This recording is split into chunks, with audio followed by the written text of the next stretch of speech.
This is the Giraffes Don't Eat Steak podcast, a show that brings you marketing stories, tips, hints, and much more. A treat for those who want to succeed in business or marketers who just want to learn.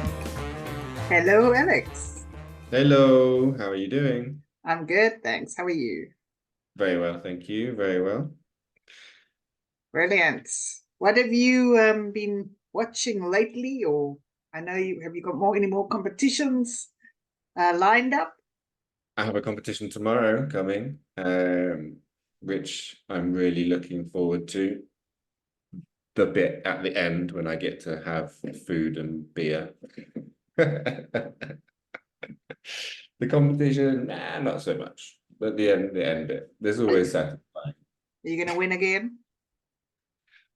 That's the plan. That's the plan.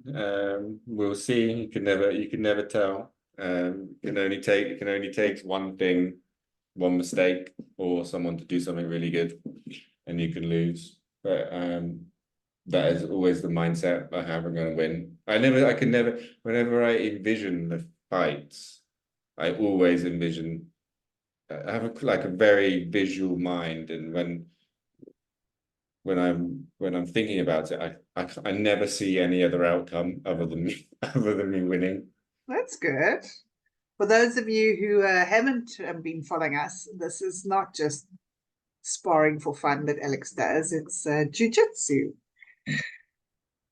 And he recently won a contest and had shared his medal with us. So that's why we think he's going to win again. Yeah, that is the plan. But if I don't win, then it's fine as long as I learn why I didn't win and do better next time. So the interesting thing about when you are training for because I've been through this with you for a couple of years now, right? Probably 4 or 5 years. Mm-hmm. And the interesting thing for me is because when you're in normal mode, I'm going to call it normal mode, so not training mode, you actually eat and drink quite a lot, Alex, right? Like you're above average in terms of your consumption. But then when you're in training, you drop way down, right? And your consumption, you're really disciplined and you're good about what you eat and all that kind of stuff. In fact, I remember once you went vegetarian. I remember that before. Was it a boxing match? You went full on vegetarian, I think, for about 6 months. Yeah. And I was horrified. And then you went, as soon as you were finished, you had a beer and a beef burger, like straight after. I think it was even more extreme. I think it was actually vegan. You went full vegan. Oh my goodness, yes. I remember how hard it was to have any meals with you. But because you couldn't help me finish mine as you normally did. No. And that's you're one person. But similarly in marketing organizations, it would be I hope people take into account the cycles that their customers are going through, right? Because that affects how people consume your product. Yeah, it's there's different cycles and different periods of people's lives and events, functions or world events or nature events. They're all big. They have a large impact on the behavior and the mindset of your customers. Absolutely. I was having a conversation with someone this week where they were like, isn't it interesting how many people buy household insurance in January?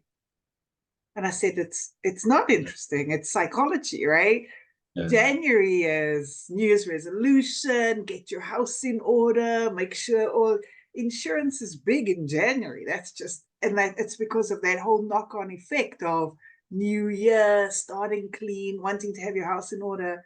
And so that is a common cycle in insurance, is January is a big month, right? January is a brilliant month for any self-improvement, finance, sort your life out kind of products or services, right? It's the same with the gym. Gym memberships increase in Jan. Yeah. I'm sure Joe Wicks and his online program saw a spike in Jan. Is he still knocking about then? Yeah, he's doing well. I think he's having his fourth kid now, Alex.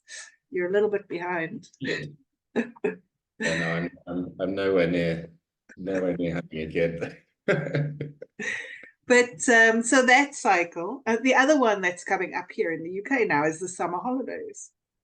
It's Mm, quieter, right? For a lot of industries, it's quieter. Why? Because people are, well, not in the UK because there's no sun, but in theory, people are outdoors enjoying the sunshine, not indoors on the computers or doing yeah, admin, right? In yeah, theory. back in the day when I was doing a lot of TV advertising in the UK, August was a terrible time for us. Even when we did TV advertising across Europe, right? True, that's true. In fact, That's true. Greece was the worst. Remember, we couldn't even Yeah, find a printer open. no, it's completely It was closed. closed. Yeah, yeah, no, exactly. Yeah, because well, in some They of the moved Mediterranean totally. countries, They moved totally to tourism, right? All yeah, normal yeah, office jobs yeah, or no more. yeah. It's the same in Italy as well. I think in some parts of Spain as well. I remember when we were trying to do some business in Italy, and Yeah, it so happened that the timing we were starting to do it around August, and we couldn't get hold of anybody. yeah. No one works in August. So there's huge, well, there's cultural, there's large events, there's life cycle moments that have a huge impact on the outcome of what you're doing, and then they're really important elements to understand. But then it can be from a like a you can capitalize on those moments, and you can also use those moments to pull back on marketing, for example, Yeah, right? yeah. It's You both work ways. both ways. Something you mentioned was life stages. So that's per individual, right? Because then you need to. I mean, all of this is about understanding your target audience and how they respond. But again, someone who is in their 20s, no kids, just starting out, very different to someone in their 50s, you know, kids, Hmm.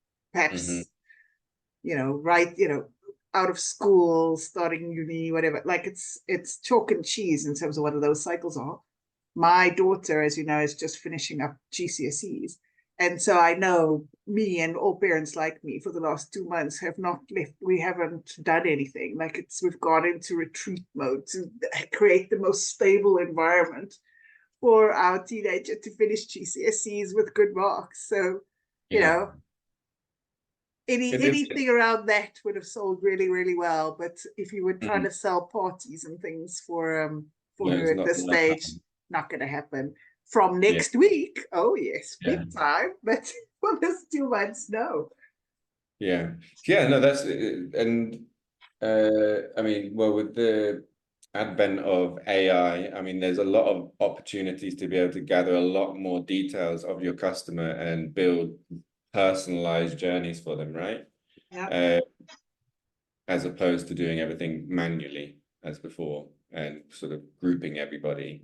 Um, but like you're saying just then, if you by understanding your customer through various different interactions with them, and after a while finding out, have are they married, do they have kids, where they live, blah blah blah blah, you can take advantage of that. For example, if it was you were a subscriber to a wine club or something, I don't know, maybe shouldn't be pumping you with adverts during this period, because like you said, you want to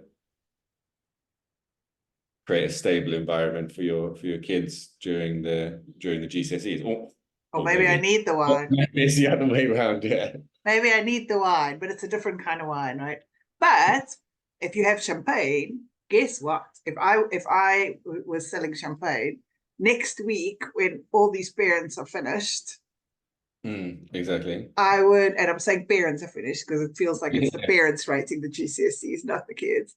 But this is when I'd be sending it out, right? Oh, you do want to get ready for the, the results day. They've got the prom coming up. So now you can move into celebration mode, right? Yeah, and then say we also have the low alcohol or non-alcohol version for your kids if you want them to join in celebrations. Yeah.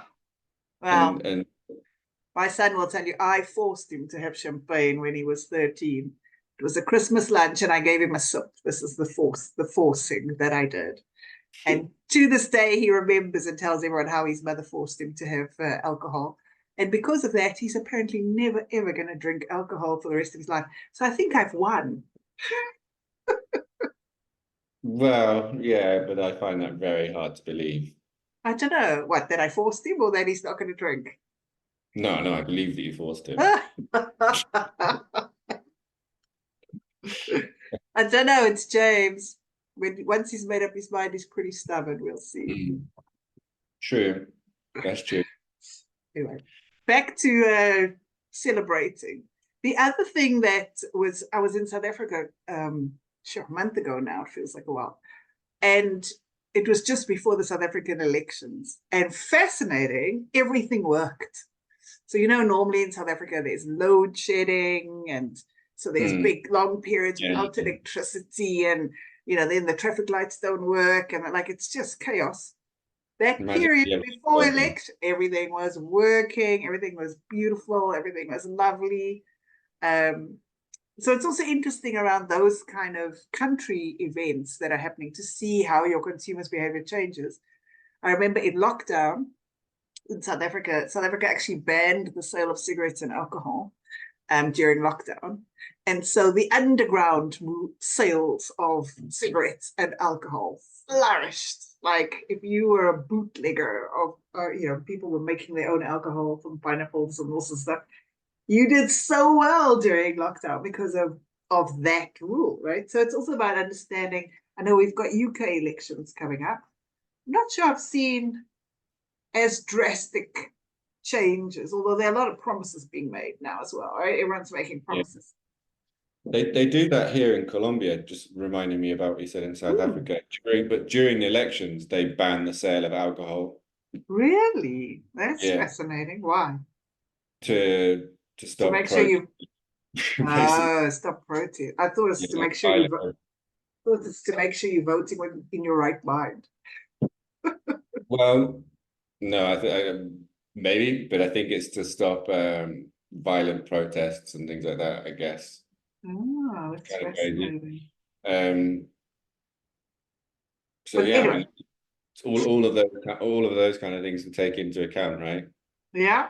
And then at the moment, there's also, and you know me in sport, but there's some sporty thing. There's a lot of noise happening around. Yeah, we've got the Euro football competition. The Euro's coming up I think this weekend. I think it starts, or today, in the international football competition, which I'm sure you're watching every game. Is that the round ball, Alex? I don't know. Is it the round one? Yeah, England are playing on Sunday. Okay. But that changes behavior. People are going to be going to pubs more to watch that. There's going to be a behavior change, right?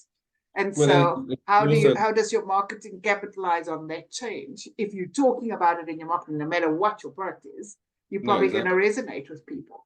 Yeah, and you just change your branding a little bit to be a bit more nationalistic, right? A few England flags on your product, in your designs, if it's catered for the audience that would be watching the football, that is. That's true. Not for me. Not for you, no. You see England, so why have England flags in? You laugh at this. So because I'm South African, everyone assumes I know rugby, right? So since I've been living here, I make sure I stay up to date with rugby at least. So I know when we're playing and when, I know that the score is. And so I've been quite proud of myself that I can at least hold a high level conversation about rugby. But the other night I was sitting next to someone who then went into detail about the names of players in the South African rugby team in every single game for the last 10 years. It's like, in 98, the I don't know, some position. I can't remember the positions. I don't know what these things are. But he knew the name. He went, the big one. And like, I don't know. So now I'm like, oh, okay, I was totally lost. So I think, okay, I've got to go to the next level of studying now. I now need to know the names of every single player and the position they played. I thought I was doing well with scores. I think that's pretty good, knowing the scores and knowing the shape of the ball. I thought it was good, but it was not enough. I was way out of my league. And it was an English guy, but he knew the names of all the players in every, like, yeah, in the World Cup, this guy that held the trophy, and he's since died, and like he just knew everything about all the South African players. I was so out of my depth, like, okay. I mean, there's a lot of people who spend a lot of time researching and paying attention and just consuming a lot of content around that a particular subject. So, whilst you know a lot about marketing, and some people are like, whoa, she knows a lot about marketing. Other people spend their time learning about rugby players. Yes. So anyway, you would have had such a good laugh at me trying to keep up with the conversation. So I'm like clueless. Well, I would have actually been no help. I don't know anything about rugby. I think I know 2 players. And that's it, really. Awesome. Right. What else is happening at the moment that could be changing customer behavior? Donald Trump. Yeah, there's elections. So I heard somewhere that this year has got the most elections across the world of any year. So, that's quite a big economic shift. Yeah, and I think there's also, I read something similar, and I read that there was not only are there more elections in this period than normal, there are more elections where the favorite, let's say, is right wing rather than center or left. So there's also not just the elections, it's the shift in the sentiment and mindset within countries and cultures. That makes a big difference. I think so. And for example, the South African one, which I can talk to, it's the first time ever that there hasn't been a majority party win. So before 94, it was the National Party. After 94, it was the ANC. Always had more than 50%. This year, the highest was the ANC at 40%. And so there has to be a joint government for the first time ever. And it's pretty fascinating to see how that plays out. And again, from a marketing perspective, what does that mean, right? What does that mean for my consumers? What does it mean for the clients? Does it mean anything? It could mean nothing, but it's good just to have a little tick box and think about it. Yeah, it's absolutely a consideration. Yeah. So what's your view on, I mean, because there's lots of events that are predictable, but there's also events that are not predictable, like this election. I guess it was, well, I think we knew the election was coming, but it was in the UK, but it was brought forward.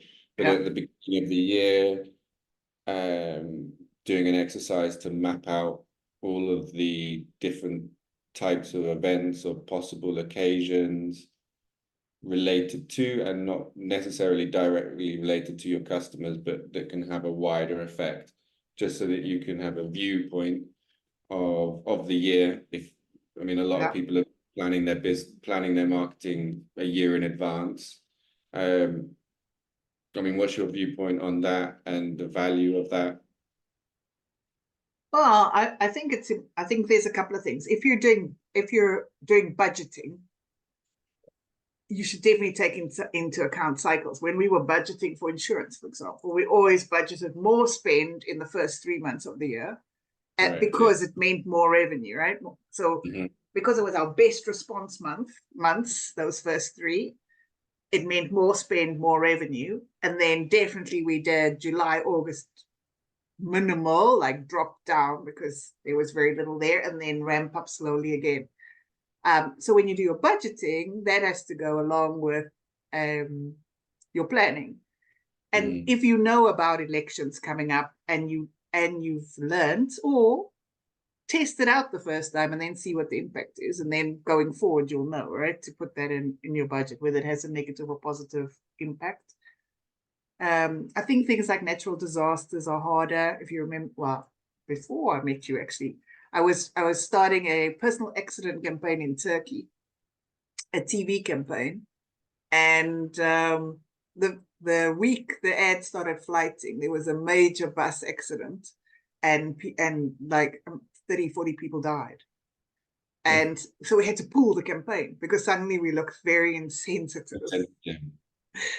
And so that's our budget, like literally our budget was wiped out. We had to pull the campaign, we had to stop promoting because we looked very insensitive. So there are shocks to the system, let's say that, where you can't plan for. But if there's stuff you should definitely be looking at how you optimize Christmas. A lot of people with physical gifts, you should start that with from October, right? When the is it Black Friday sales? Like there's those kind of things that start, where there's consumer splurging happening, right? Like there's a general trend of people buying more.